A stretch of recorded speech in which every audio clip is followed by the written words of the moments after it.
오늘은 산 하나를 옮기는데 핑계의 산을 옮기도록 하겠습니다. 김건모의 핑계가 아니라 우리가 주님 앞에서 하는 핑계의 산을 옮기고 주님 말씀하시면 예스! 라고 대답하면서 나아가는, 주님이 물리를 오라 부르셔도 예스! 하고 가면 그 깊은 물이 반석이 되는 것이고, 그래서 우리가 주님의 부르심 앞에 핑계하지 않는 핑계의 산이 옮겨지는 그러한 시간이 되기를 원합니다. 오늘 본문은 큰 잔치가 열렸습니다. 큰 잔치가 열려졌는데 잔치에는 사람이 많아야 되겠죠. 그래서 잔치에 사람이 많이 필요하지만 제일 먼저 가까운 사람 부르지 않겠습니까? 아는 사람, 친척, 가족들. 그래서 먼저 종들을 보내가지고 몇 월 며칠 날 잔치가 있으니까 열릴 젖혀두고 그때 잔치 꼭 오라고 첫 번째 초청을 합니다. 잔치가 얼마나 큰 잔치였으면 여러 날 준비하고 난 뒤에 마침내 잔치가 열리는 날이 되어서 다시 종을 보내가지고 이제 잔치가 준비되었으니 오시지요 라고 이야기합니다. 벌써 며칠 전에 얘기를 줬는데도 불구하고 이제 때가 되어서 오라 그러니까 놀랍게도 당황스럽게도 초청받았던 사람이 아무도 다 못 온다고 핑계를 댑니다. 제가 핑계라고 이야기를 합니다. 아무도 못 온다고 그래요. 왜 못 오냐 그러니까 미안하네, 내가 주인에게 전화서 해, 내가 지금 밭을 사가지고 밭에 나가봐야 되니 못 간다네. 또 못 온다고 그러는데 왜 그러냐 그러니까 내가 지금 소를 5겨리를 사가지고 지금 시험해봐야 되네. 5겨리는 소 10마리입니다 그래서 포타 트럭 10대를 샀으니까 시험하러 나가야 된다는 거예요. 그리고 또 미안하네, 나는 지금 장가를 가서 지금 못 간다.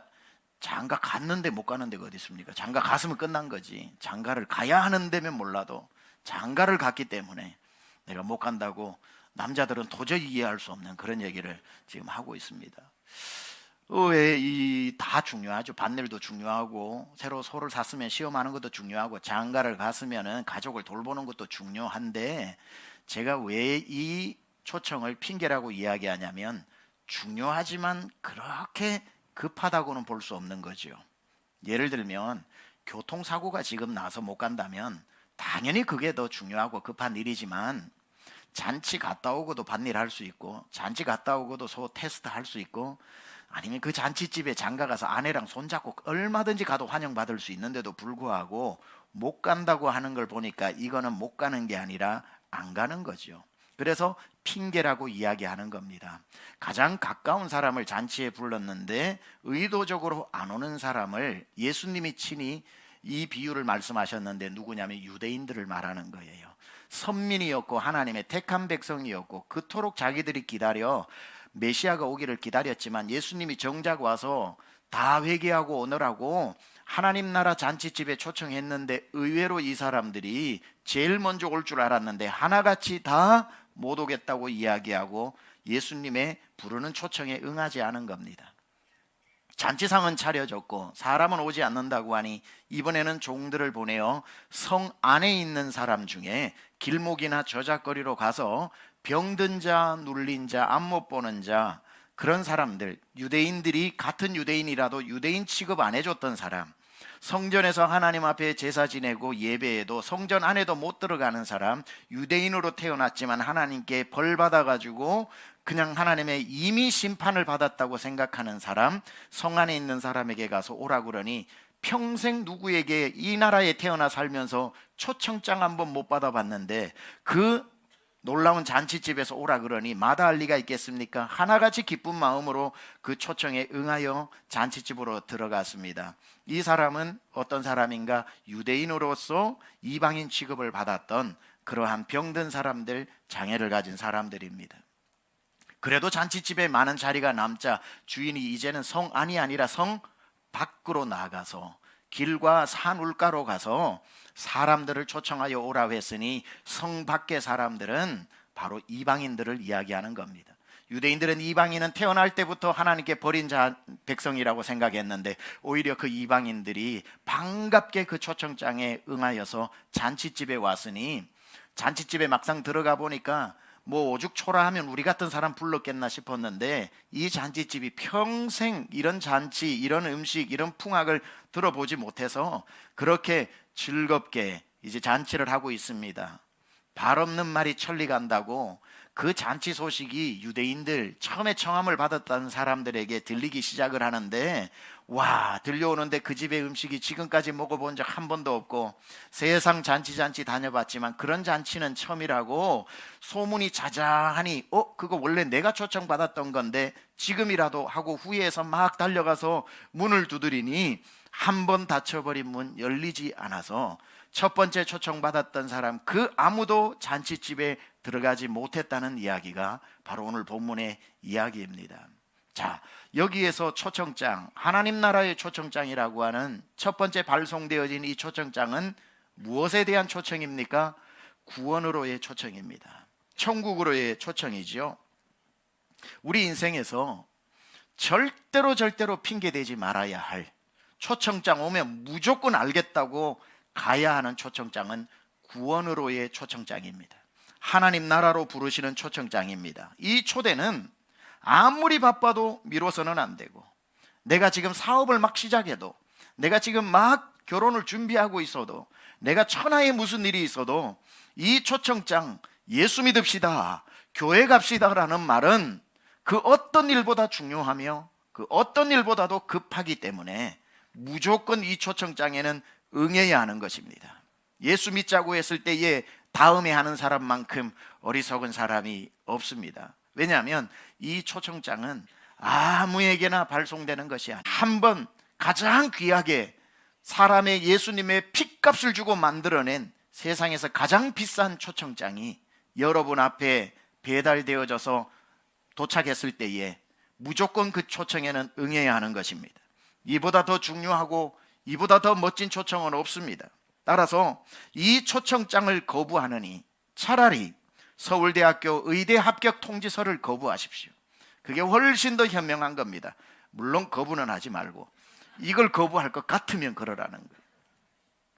둘 중에 하나만 택해야 된다면 구원의 초청장을 택해야 하는 겁니다. 이 초청장을 아무렇지도 않게 핑계대고 거부하느니 차라리 합격했던 행정고시, 외무고시, 사법고시 합격증을 반납하는 게 더 현명한 사람입니다. 이보다 더 중요한 초청장, 이보다 더 영광스러운 초청은 없기 때문에 예수 믿읍시다라고 하는 이 말이 여러분에게 얼마나 귀하고 영광스러운 초청인지를 기억해야 합니다. 한 분도 이 초청장 반려시키지 말고 다 초청에 응하여 하나님 나라 잔치 안에 들어가는 하나님의 백성 되기를 축원합니다. 한 분이라도 이곳에 예수님 믿지 않으신다면 오늘 제가 초청장 방금 발송했으니까 예수님 믿으시고 주의 자녀 되시고 그 초청장에 응하여 여러분은 하나님 잔치의 집에 들어와 있는 하나님의 백성이 된 줄 믿습니다. 자, 이제 하나님의 백성이 된 자로서 하나님을 모르는 사람에게서는 하나님이 구원으로의 초청을 하지만 이제 여러분은 다 구원받은 사람이기 때문에 구원받은 사람에게 발송되는 초청장이 또 하나 더 있습니다. 어떤 초청장이냐면 하나님의 포도밭의 일꾼으로 초청하는 겁니다. 그러니까 우리가 구원받고 난 뒤에 끝나는 것이 아니라 구원받은 우리 모두는 하나님 나라의 일꾼이 되어야 되는 겁니다. 그래서 여러분 예수님 믿고 나면은 여러분 메일 함에 또 하나 초청장이 발송되는데 열어보면 이렇습니다. 하나님 나라의 취업되신 것을 축하드립니다. 여러분 하나님 나라의 일꾼으로 취업되신 거예요. 그래서 우리는 예수 믿고만 사는 것이 아니라 하나님의 나라의 일꾼으로 살아야 하는 거죠. 구원으로의 초청도 핑계대면 안 되겠지만 하나님 나라 일꾼으로의 초청도 핑계되어서는 안 되는 것은 이것은 우리의 선택사항이 아니라 모든 성도가 당연히 하나님의 일꾼이 되어야 하는 필수 과목이기 때문에 그렇습니다. 구원은 우리에게 천국을 주지만 일꾼은 일함으로 사역은 우리에게 상급을 주는 것입니다. 예수 믿고 천국 가는 것으로 끝나는 것이 아니라 열심히 하나님 나라 포도밭에서 일한 일꾼은 하늘나라에서 말할 수 없는 상급을 받는다는 거예요. 제가 이렇게 이야기를 해도 분명 이 중에 많은 분들은 머릿속으로 나는 상 같은 건 안 바래 라고 생각하는 분 있을 겁니다. 뭐 받으면 좋고 안 받아도 그만이지라고 생각하는 분들 그렇게 생각하시면 안 됩니다. 여러분 나중에 천국 가셔가지고 딱 열심히 일한 사람에게 주는 상을 딱 볼 때에 천국 땅을 치면서 이거라고 말해줬으면 내 뼈를 갈아서라도 내 피를 섞어서라도 내 인생 다 들여서 일했지요. 이거라고 왜 말을 안 해줬나요? 하고 땅을 쳐도 그때는 늦은 겁니다. 그래서 여러분 생각하는 상, 무슨 공책 2권의 볼펜 한 자루가 아니라 하늘나라에서 받는 그 영광의 상은 여러분의 상상을 넘어서는, 분명히 그걸 받는 사람도 심장마비 걸릴 정도로 놀라워할 테고 못 받는 사람은 심장마비 걸릴 정도로 충격을 받을 겁니다. 상이 얼마나 위대한 것인지 사람이 말하는 그런 상 정도가 아니라 실제적으로 이걸 보고 온 사람이 있죠. 사도 바울이 3층 천이라고 하는 1층 천, 우리가 살고 있는 이 대기권, 2층 천, 우리가 말하는 우주, 3층 천은 우주 너머의 하나님 나라, 3층 천에 올라가서 천국에서 사람의 언어로 형언할 수 없는 귀한 것들을 보고 왔다고 그러죠.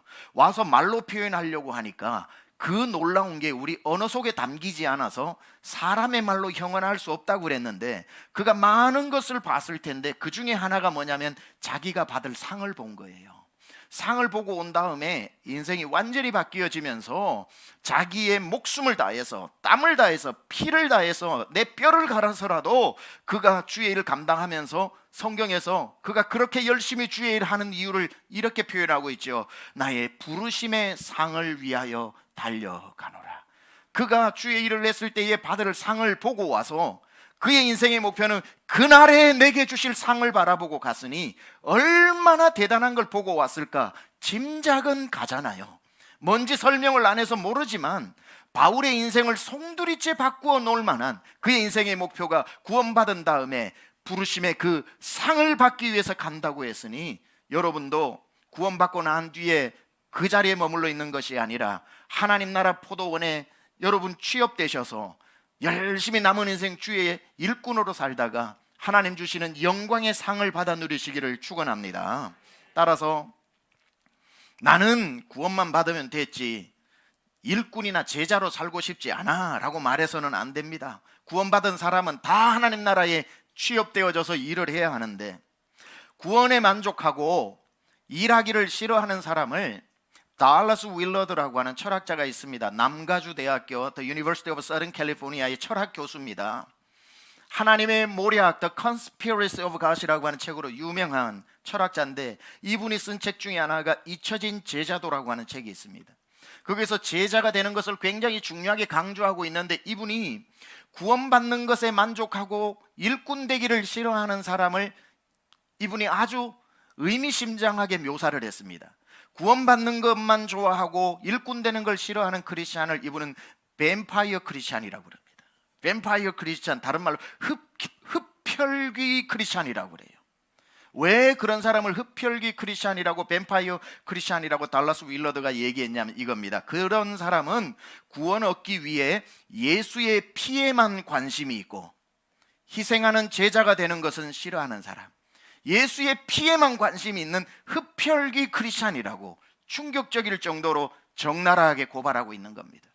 나 자유 얻었네, 너 자유 얻었네, 나 구원받았네, 너 구원받았네, 예수의 그 피로 속죄함 얻고 예수의 피로 우리가 살아난 건 맞지만 그 피에 머물러만 있어서, 그리고는 아무든지 나를 따라오느라고 이야기했던 그 제자됨으로 나가지 않고 피에만 머물러 있으면 예수의 피만 좋아하는 흡혈귀 크리스찬이라는 말 반박할 이유가 하나도 없습니다.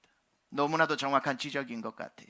우리가 잘 아는 본헤퍼 목사님이 나를 따르라고 하는 제자도를 이야기합니다. 그 십자가, 그 구원에만 머물러 있는 은혜를 값싼 은혜라고, cheap grace라고 이야기를 하죠. 그분도 똑같은 이야기를 이렇게 이야기합니다. 더 이 본헤퍼 목사님은 좀 더 과격하게 표현을 해요. 예수 그리스도를 믿으면서도 예수의 제자가 되지 않는 그리스도인들은 시체 곁에 모여있는 까마귀들이다, 이렇게 표현을 했습니다. 무슨 말이냐면, 예수 그리스도가 내 죄를 위해 십자가에 달리셔서 죽으신 그 십자가 곁에서, 예수님이 날 대신해서 죽으셨고 나는 살으셨다고 예수 그리스도의 십자가의 죽음에만, 십자가 곁에만 모여 있으면서 저쪽에서 부활하신 예수님이 날 따라오느라 그래도 주의 일 귀찮게 힘들고 바쁜데 내 밭일 들일 해야 되는데 나를 따라오라 하는 데는 냉정하고, 날 대신해서 죽으신 그 공로에만 붙어 있으면, 죽은 예수 그리스도의 공로 옆에만 있으면 죽은 시체 옆에 모여든 까마귀와 같은 성도라고, 그렇게 의미심장하게 차마 우리가 아무것도 반박하지 못할 만큼 적나라한 사실을 고발하고 있는 겁니다. 따라서 믿는 사람들이라면 다 예수의 피로 구원받고 십자가의 공로로 구원받았지만 거기에 머물러 있어서는 안 되고 예수 그리스도를 따라가는 일꾼이요 제자가 되어야 한다는 겁니다. 한국의 청년 실업도 심각하고 조기 은퇴도 많아서 일찍 직장을 내려놓게 되고 해서 대한민국의 실업률이 정말 높습니다. 사회적 문제가 됩니다. 이 문제 빨리 해결되어져야 하고요.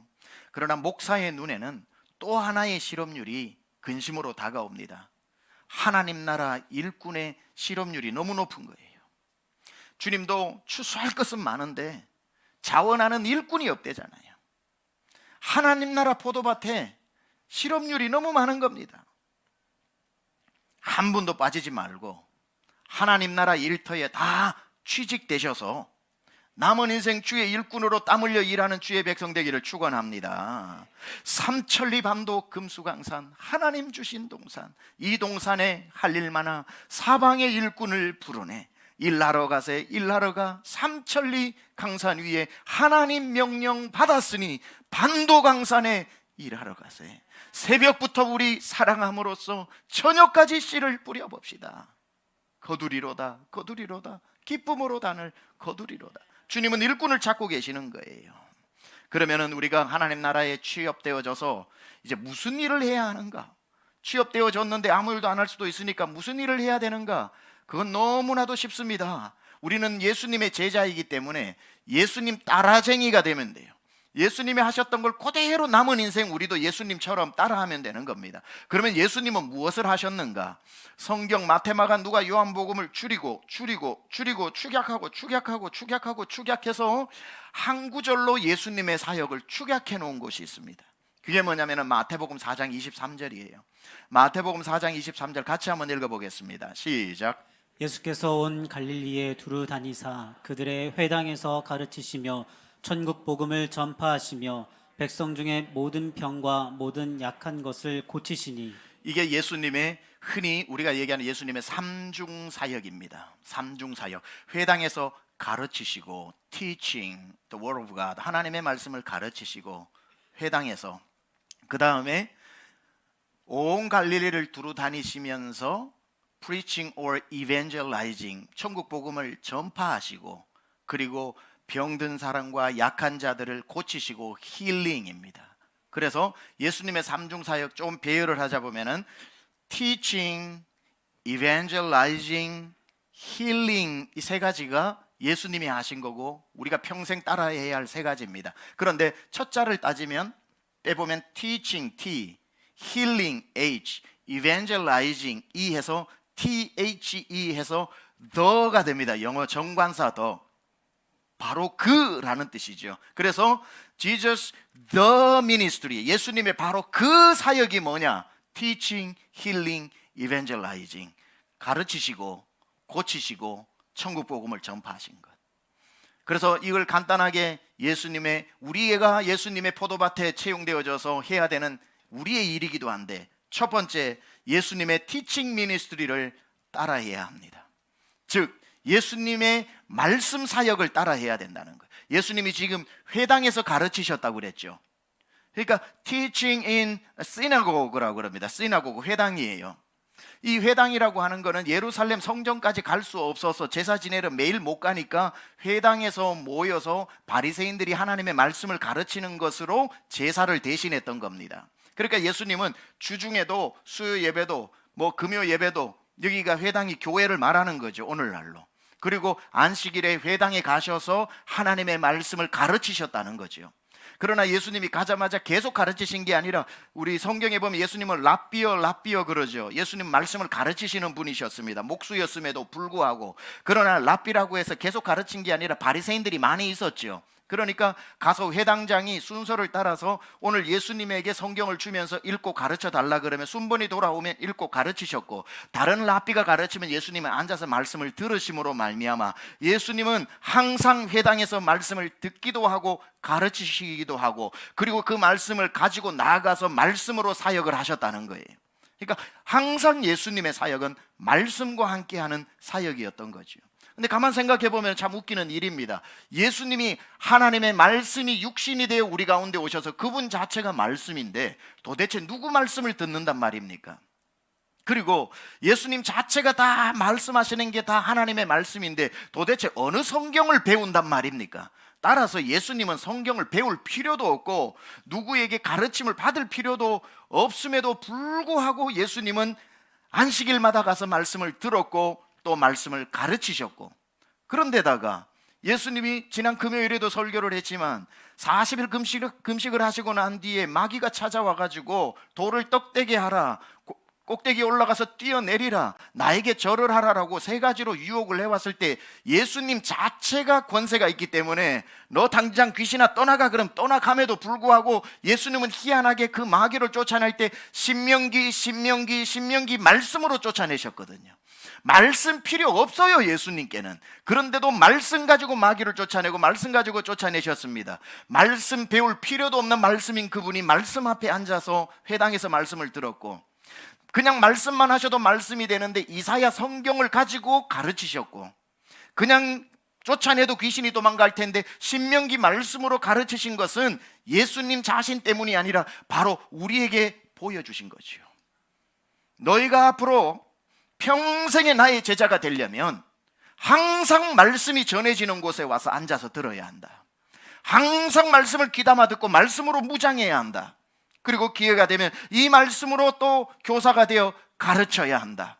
말씀을 배우고 말씀을 가르쳐 말씀으로 무장했다면 너희가 이제 나아가서 누구를 만나든지, 귀신에 눌린 자를 만나든지, 마귀가 공격을 해와도 하나님의 말씀은 힘있고 능히 있어 좌우의 날선 어떤 검보다도 예리하여 마귀의 그 공격을 그 말씀의 검으로, 예수님이 신명기 말씀으로 마귀를 공격하고 마귀가 떠나가고 천사가 수종된 것처럼 말씀의 검을 가지고 나가는 자가 되어야 한다. 이게 바로 우리 성도가 예수님을 따라하는 첫 번째 제자의 할 일이라는 거예요.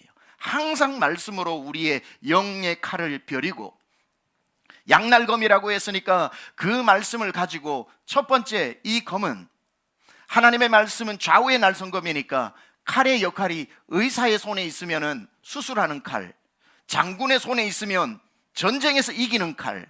첫 번째 하나님의 말씀을 많이 들으면 그 하나님의 말씀이 수술칼이 되어져서 여러분의 병든 생각도 고치고 잘못된 믿음도 잘라내고 영과 관절과 골수, 병든 내 육신도 고쳐내고 영도 건강해지고 정신도 건강해지고 육신도 건강해짐으로 말미암아 하나님의 말씀으로 수술 받으시기 바랍니다.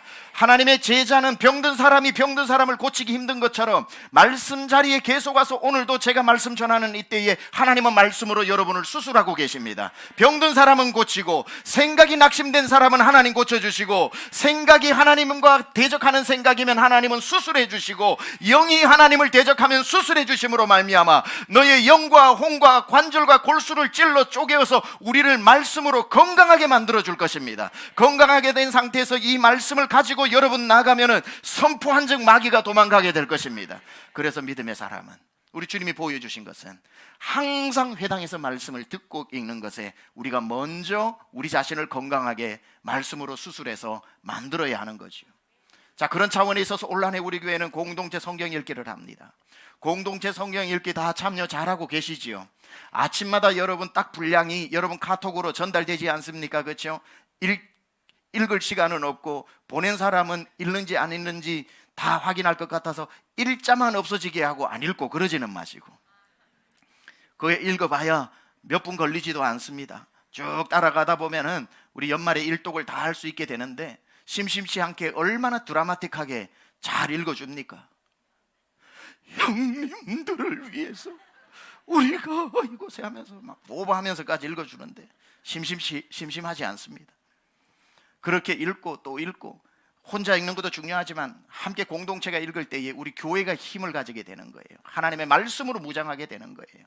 제가 그렇게 성경을 많이 읽음에도 불구하고 아침마다 오는 그거를 공동체 따라서 읽고 또 제가 읽는 스케줄이 따로 있어요. 저는 2트랙으로 지금 읽고 있는데도 불구하고 하나님의 말씀은 똑같이 읽어도 새로운 거예요.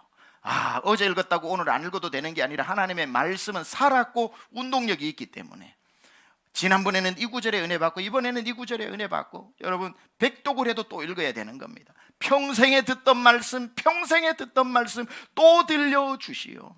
왜냐하면 하나님의 말씀은 그렇게 살아있기 때문에 항상 여러분들이 말씀 안에 거하는 예수의 제자 되어야 합니다. 두 번째, 우리는 무엇을 따라야 되는가? 예수님의 힐링 미니스트리를 따라야 됩니다. 예수님의 힐링 미니스트리, 치유하시는 사역. 예수님은 고치시는 분입니다. 예수의 이름이 있는 곳에는 다 치유가 일어나고 고침이 일어나는 힐링 미니스트리. 예수께서 온 갈릴리로 두루 다니시면서 약한 자와 병든 자를 고치신 것처럼 예수님은 고아와 과부의 친구요, 소외된 자의 벗이요, 병든 자를 고치는 분이시며, 예수님이 회당에 들어가셔서 이사야 말씀을 읽으시면서 당신께서 앞으로 하실 사역을 이렇게 천명하셨죠. 이사야 말씀이 누가복음 4장 16절에서 19절에 예수님의 사역을 이렇게 기록하고 있습니다. 같이 한번 읽어보겠습니다. 시작. 예수께서 그 자라나신 곳 나사렛에 이르사 안식일에 늘 하시던 대로 회당에 들어가사 성경을 읽으려고 서심해 선지자 이사야의 글을 들이거늘 책을 펴서 이렇게 기록된 데를 찾으시니 곧 주의 성령이 내게 임하셨으니 이는 가난한 자에게 복음을 전하게 하시려고 내게 기름을 부으시고 나를 보내사 포로된 자에게 자유를, 눈먼 자에게 다시 보게 함을 전파하며 눌린 자를 자유롭게 하고 주의 은혜의 해를 전파하게 하려 하심이라 하였더라. 아멘. 주의 성령이 내게 임하니 가난한 자에게 복음을 전하고 내게 기름 부어서 나를 보내어 포로된 자에게 자유를 주고 눈먼 자에게 다시 보게 하고 눌린 자를 자유케 하고 주의 은혜의 해를 전파하는 것. 이게 예수님의 힐링 미니스트리입니다. 예수님은 병든 사람을 고쳐주십니다. 오늘 여러분의 병든 몸이 고침받기를 축원합니다. 몸이 병든 사람도 있지만 마음이 병든 사람이 있습니다. 마음이 병들어서 이 설교도 들어오지 않고 와서 앉아있지만 마음이 캄캄한 불 꺼진 방처럼 마음이 닫힌 분들, 하나님께서 광명한 빛으로, 예수님께서 광명한 빛으로 여러분의 마음을 밝혀주시기를 축원합니다. 병든 육신 고쳐내시고 병든 마음 만져주시고 눌린 자를 자유케 하시고 귀신 들려 괴로워하는 자를 쫓아내주시는 분인 줄 믿습니다. 예수님은 치유자이십니다. 예수 이름으로 치유 안 될 병은 아무것도 없습니다. 이것은 예수님의 힐링 미니스트리였습니다. 예수님이 온 갈릴리로 걸어만 다녀도 병든 자들이 저절로 알아서 낫게 되어지고, 예수님의 이런 사역을 찬송가 96장이 잘 담고 있습니다. 예수님을 이만큼 잘 소개하는 찬송이 없는 것 같아요. 예수님은 누구신가? 우는 자의 위로와 없는 자의 풍성이며 전한 자의 높음과 잡힌 자의 노임되고 우리 기쁨 되시네. 예수님은 누구신가? 약한 자의 강함과 눈먼 자의 빛이시며 병든 자의 고침과 죽은 자의 부활되고 우리 생명 되시네. 같이요. 예수님은 누구신가? 추한 자의 정함과 죽을 자의 생명이며 죄인들의 중보와 멸망자의 구원되고 우리 평화 되시네. 이분이 예수님이에요. 이분이 예수님이에요. 예수님은 누구신가? 약한 자의 강함과 눈먼 자의 빛이시며 병든 자의 고침과 죽은 자의 부활되며 우리 기쁨, 우리 생명 되시는 분입니다. 예수 이름에 치유의 능력이 있는데, 자, 우리는 예수님의 따라쟁이라고 그랬는데 문제는 뭐냐면 예수님이 이렇게 하셨는데 내가 가서 아무리 해도 나는 안 낫더라 이거예요. 내가 이렇게 예수님의 치유사에게 동참하는데 예수님은 손만 대면 나았는데 왜 나에게는 신유의 은사, 치유의 역사가 안 일어나는가? 너무 당연하죠. 여러분, 우리에게 무슨 능력이 있어서 사람을 치료합니까? 우리는 사람을 치료할 수 없어요. 사람 마음에 병 들었다고 위로하다가 더 막 화만 나게 만들어가지고 그냥 빨리 가라고 그랬고, 다시는 오지 말라고 오히려 그 사람이 마음 문을 닫아버리고, 막 아픈 사람에게 가서 혹시 죄 지은 거 있냐고 잘 생각해 보라고 그러고, 혹시 뭐 집안에 흐르는 뭐 저주가 있는지 잘 살펴보라 그러고, 그냥 덧난데 더 재뿌리고 오는 게 우리의 못난 모습인데, 그래서 우리는 치료할 수가 없어요. 그러면은 우리 보고 치료자로 예수님 따라하라고 그랬는데, 그럼 우리는 어떤 치료를 해야 되는가? 예수님의 치료는 고치는 치료라면 우리의 치료는 뭐냐면 데리고 오는 치료입니다. 예수님 앞으로. 그러니 이걸 무슨 치료를 하냐면 제가 만든 말이지만 백부장의 치료 방식입니다. 백부장의 하인이 병들어 죽게 되었을 때에 백부장이 아무리 손을 얹고 너는 나을지어다 나을지어다 해도 백부장이 무슨 능력이 있어서 낫게 합니까? 그런데 그 하인이 죽게 되니 백부장이 예수님 앞으로 찾아오죠. 예수님 앞으로 찾아옵니다. 그 당시 백부장이라고 하는 권력자가 그 하인 하나, 그 당시 물건 취급받았던 사람인데 바꾸어버리고 하나 새로 사오면 되는데, 예수님 앞에 나와가지고 애원하면서 예수시여 예수시여 내 하인 중에 하나가 병들어 거반 죽게 되었사오니 내 하인의 병을 고쳐주소서 하니까, 예수님이 보니까 세상에 백부장이 이런 사람을 처음 보는 거거든요. 예수님 마음이 감동되면 치료가 일어나는 줄 믿습니다. 예수님 마음이 감동이 되셔가지고 내가 가서 고쳐주마라고 빨리 가자 그러니까, 아이고 예수님 무슨 그런 말씀까지 하십니까? 나도 밑에 사람이 있어서 이리 종보고 이리 오라 그러면 오고 저리 가라면 저리 가고 하는데, 예수시여 말씀만 하십시오. 그러면 내 종이 낫는 줄 믿습니다. 그 믿음에 두 번 감동을 받으시니 예수님께서 즉시 하신 말씀이 뭡니까? 예수께서 백부장에게 이르시되 가라 내 믿은 대로 될지어다 하시니 그 즉시 하인이 나으니라. 자, 여기에 비밀이 있는 거예요. 치료는 예수님이 하시지만 우리의 역할은 백부장의 역할을 해야 된다는 거예요. 우리가 치료할 수는 없지만 여러분 옆에 병든 사람 예수님 앞으로 데리고 오고 예수님의 이름으로 치료하고, 병들고 약하고 눌린 사람을 그저 돌려보내지 않고 백부장의 믿음을 가질 수 있기를 축원합니다. 이 사람만큼 치료의 역사에 현명한 답을 찾은 사람이 없는 것 같아요. 여러분, 목자로서 목자들 잘 들으세요. 목원들 중에 아픈 사람들이 있어요. 목자가 아무리 뭘 한다고 되는 게 아닙니다. 아무리 뭘 치료를 도와줘도 되는 게 아닙니다. 목자는 그때 백부장의 기도를 해야 되는 겁니다. 예수님 예수님 저 사람 좀 불쌍히 여겨주세요. 저 사람이 거반 죽게 되었는데, 백부장의 믿음을 가지고 예수님 마음에 감동을 주면 예수님이 저 목자는 자기 문제도 아닌데 자기 문제처럼 자기가 경성할 자인 것처럼 기도하니 감동이 되어져서 그 절절한 도고 기도에 주님 응답하시는 겁니다. 눌린 자를 자유케 한다고 그랬어요. 목장은 목자의 집에서만 모이는 것도 아니고 교회에서만 모이는 것도 아니고 모이기 좋은 장소에서 사회 장소에서만 모이는 것도 아닙니다. 급할 때는 그럴 때도 모여야 되지만 목장 모이면 기본적으로 성도의 집을 돌아가면서 모여야 되는 거예요. 목원에 어느 한 목원에 그 집에서 한번 모입시다. 안 돼, 우리 집은 안 돼, 우리 집은 안 돼요. 못 오게 하고 못 오게 하는데 왜일까? 나중에 보니까 그 사람의 집이 너무너무 어둡고 너무너무 문제가 많고 너무너무 눌려있고, 그 집에 들어가면은 낮에도 밤이고 밤에도 밤이고 전기가 필요 없을 정도로 켜도 밤이고 꺼도 밤이고, 그랬을 때에 목원들이 목자와 함께 가가지고 그 눌린 자를 자유케 해야 되니 그곳에서 기도하면서 하나님 이 집을 불쌍히 여겨주세요. 하나님 이 집을 살려주세요. 예수 이름으로 명하노니 어둠의 권세 떠나갈지어다. 찬송을 부르고 기도를 하면은 까맣게 흑암으로 내려앉았던 어둠의 권세가 떠나가고 그 집에 살 길이 열리고 막혔던 문이 열리고 자녀들과 부부 간의 관계가 회복되어지고 하나님의 광명한 빛이 들어오고, 그래서 백부장의 하인이 산 것처럼 그 목원의 집이 살게 되는 것입니다. 목자는 백부장의 사명을 가지고 있는 거예요.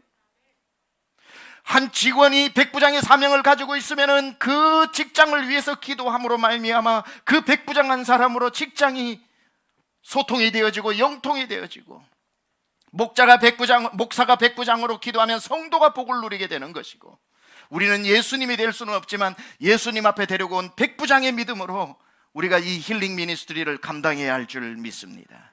세 번째, 예수님의 무엇을 따라해야 되는가? 이벤젤라이징 미니스트리, 전도 사역을 우리는 따라해야 합니다. 예수님 회당에서 가르치셨고, teaching in a synagogue, healing the people, 사람들을 고치셨고, 그 다음에 preaching, evangelizing, 사람들에게 나가서 복음을 전하는 사역. 예수님을 따라하는 제자는 전도의 삶을 살아야 하는데, 예수님은 갈릴리로 다니면서 천국 복음을 전했는데, 질문합니다. 여러분에게는 전도의 현장이 있으신가요? 여러분은 전도하고 있습니까? 교회 안에서 영웅이 되는 것이 아니라 성도는 현장에서 영웅이 되어야 합니다. 교회 안에서 큰 소리로 말하는 것이 아니라 전도의 현장에서 예수 믿으라고 외치는 자가 되어야 합니다. 아브람, 요수아, 헤셀이라고 하는 랍비가 이런 의미심장한 말을 했습니다. 목사의 설교는 강단에서 선포되지만 그 능력은 광장에서 증명되어진다고. 목사가 전도하자고 이야기해서 가슴이 뭉클해지고 여기서 아무리 큰 소리를 해도 그 설교 좋은 설교라 말할 수 없고, 그 설교의 은혜를 받은 성도가 광장에 나가서 복음을 전하고 있다면 그것은 그 설교가 거기에서 증명되어지는 거지요. 저는 여러분이 현장에서 복음 전하는 현장을 다 가지고 있어야 하며 현장에서 여러분의 능력이 증명되어지기를 축원합니다. 올해 모든 성도 제자 되는 교회 표어로 제가 연초에 2가지 실천사항을 말씀드렸어요. 이렇게 한번 해보실까요? 예. 모든 성도 제자 되는 게 한 번만 합니다. 시작. 모든 성도 제자 되는 교회. 자, 이렇게 했는데 모든 성도 제자 되려면 하나씩 양손에 잡아야 되는데, 한 손에는 성경을, 한 손에는 영혼을. 한 번만 따라합니다. 시작. 한 손에는 성경을, 한 손에는 영혼을. 아멘. 모든 성도 제자라면 여러분이 성경의 말씀을 가지고 여러분이 치유함을 받고 여러분이 전신갑주로 무장하고 하나님의 말씀으로 무장되어 나가는 성경을 읽어야 되기 때문에 올 한 해 모든 성도 성경 1독 하자는 거예요. 1독을 하고 끝나는 게 아니라 습관이 되어져서 100독, 200독으로 나가기 위해서 적어도 모든 성도 올 한 해 성경 1독을 하고, 그리고 한 손에 적어도 모든 성도 올 한 해 한 사람은 전도하자는 거예요. 제가 이걸 설교문을 쓰면서 제 스스로에게 뭐라 그랬는 줄 아세요? 참 소박하다 그랬어요. 참 소박하다. 아니, 어느 목사가 성도에게 올 한 해 한 명 전도하자는 교회가 대한민국에 몇 교회 되겠어요? 기본 목사님들은 한 성도 10명씩 전도하자 그러는데, 제가 여러분 상황도 배려하고 여러분 환경도 살기 힘들다 하는 것도 배려해서 줄여서 한 사람 한 영혼 구원하자고 했는데 이것도 못하면 안 되죠. 한 손에는 성경을, 한 손에는 영혼을 가지고 올 한 해 무조건 한 영혼을 여러분 성경 1독하고 한 명은 전도해야 됩니다. 그게 제자의 삶이라는 거예요. 갈릴리로 다니면서 천국 복음을 전하는 예수님의 제자의 마땅한 삶이라는 거죠. 그래서 올 한 해는 전도 잔치 해가지고 하반기에 크게 이렇게 안 하려고 합니다. 아주 간소하게는 하겠지만 크게 정교인 대상으로 하지 않는 것은 여러분의 전도의 생활화를 위해 가지고 365일 52주 전체를 여러분이 자유롭게 전도해서 언제든지 추수할 만한 사람이 생기면 교회로 데리고 와서 그때 전도를 하고 매주마다 오는 사람이 늘어나야 교회에서도 그분들을 잘 섬길 수 있지, 한꺼번에 수백 명이 오는 것보다 계속해서 여러분, 그래서 전도하는 사람이 전도해서 온다고 할 때에 교회 전도 잔치가 있으니까 이런 일이 일어나. 오지마, 아직 7개월 후에 와야 된다고. 그 사람은 오고 싶은데 7개월 후에 와야 된다고. 너 지금 와버리면 그때 데리고 올 사람이 없다고. 그렇게 말리고 나면 4개월 후에 이사 가버린다니까요. 전도도 때가 있는 거예요. 그래서 언제든지 무심코 여러분들이 전도해서 전도에 와서 52주 중에 10명이 되든지 그게 쌓여서 여러분이 20명이 되든지, 연말 되면 이번에는 전도 제일 많이 한 분, 그때 우리 오순정 권사님 교사 40년 금요일 저녁에 정말 영상으로도 꽃다발로도 축하를 많이 해드렸는데 올 연말에 전도 왕에게는 그 이상으로 해드리려고 합니다. 그 이상으로. 전도의 생활화, 한 손에는 성경을, 한 손에는 영혼을, 예수님을 따라가는 그리스도의 붕어빵 따라쟁이가 되어야 하는 겁니다. 오늘 우리는 이런 하나님 포도밭의 초청에 핑계를 대어서는 안 됩니다. 바빠서요, 밭을 샀어요, 소를 5겨리를 샀어요, 장가 가서 가족 먼저 돌보고요, 우리 집안에 지금 자녀 문제 때문에 안 중요한 거 없어요. 다 맞아요. 그러나 하나님의 일꾼으로의 초청도 절대로 핑계대고 미루어서는 안 되기 때문에 빨리 여러분에게 이 원칙을, 핑계하지 못하는 원칙을 몇 가지 말씀드리고 마치겠습니다. 첫째, 이 원칙 기억하세요. 다음에 하면 하나님도 다음에 하신다는 거. 다음에 할게요 하면 여러분 급한 일 만나 하나님 앞에 기도하면 주님이 다음에 응답해 줄게. 내가 다음 하면 주님도 다음 한다는 걸 생각하시고, 두 번째 원칙, 금 중에 가장 비싼 금은 지금이라는 것을 기억하시고, 지금 전도해야지 나중은 없다는 사실을 기억하시고, 똑같은 말입니다. 세 번째, 기회는 올 때 잡아야 하는 겁니다. 청했는데 못 간다 하고 난 뒤에 나중에 그 잔치집이 너무 좋더라고 이야기하니 나중에 서둘러 가지고 문을 두드려도 지나간 기회는 돌아오지 않는다는 거예요. 그래서 기회 있을 때 추수해야 하는 겁니다. 네 번째, 사랑하면 방법을 찾고 사랑하지 않으면 핑계를 찾는다는 말이 있는데, 자꾸 핑계 댈 때는 내가 하나님을 정말 사랑하는지 안 하는지 검사해 봐야 합니다. 여러분 연애 다 해보셨잖아요. 사랑하면 핑계가 안 나와요. 방법을 찾지. 어떻게 해서라도 힘이 어디서 나오는지, 지혜가 어디서 나오는지, 한 줄도 못 쓰던 내가 세 장씩 어떻게 손편지를 썼는지. 사랑은 능력을 만들어내는 겁니다. 다섯 번째 보니 현재의 고난은 장차 나타날 영광과 좋게 비교할 수 없기 때문에 아무리 바쁘고 상황이 안 되어도 주의 일꾼이 되어서 포도밭에서 일하는 것이 고난의 일이라고 할지라도 그때마다 장차 나타날 비교할 수 없는 영광을 기억하면서 하나님의 초청에 기쁘게 응하셔서 하나님 나라 취업률 100%, 우리 성도 모두 하나님 나라 포도밭의 일꾼이 되어 포도밭의 하인들처럼 잔치집에 물떠온 하인들만 아는 그 놀라운 신비를 체험할 수 있기를 우리 주 예수 그리스도 이름으로 축원합니다. 하나님 아버지 감사합니다. 오늘 주님 앞에 우리가 보혈에 관심을 가지고 예수의 피의 공로로 구원을 받았지만 제자로 부르시는 것에는 냉담하게 살지는 않았는지, 주의 일 해야 되는 것도 알지만 물리를 걷는 것처럼 두려워 지금 이 일도 바쁘고 저 일도 바쁘고 교회도 겨우 나오는데 내가 누구를 전도하고 무슨 말씀을 배우고 무슨 교회 안에 직분을 가지고 섬기는가. 우리를 두렵게 하는 것이 한두 가지가 아니지만 이 초청은 다음으로 미룰 초청이 아니라 믿음으로 순종하고 나갈 때 물에 빠져 허덕일 줄 알았는데 그곳이 반석이라는 것을 알게 될지니 하나님 믿음 가지고 이 걸음을 걸어가게 하여 주옵소서. 모든 성도 하나님 일꾼으로 쓰임받다가 영광의 나라에서 큰 상급을 받게 하여 주시고 섬기는 중에 물떠온 하인들만 물이 변화의 포도주 되는 신비한 체험도 간증으로 건지게 하여 주옵소서. 예수님의 귀하신 이름으로 기도드렸사옵나이다.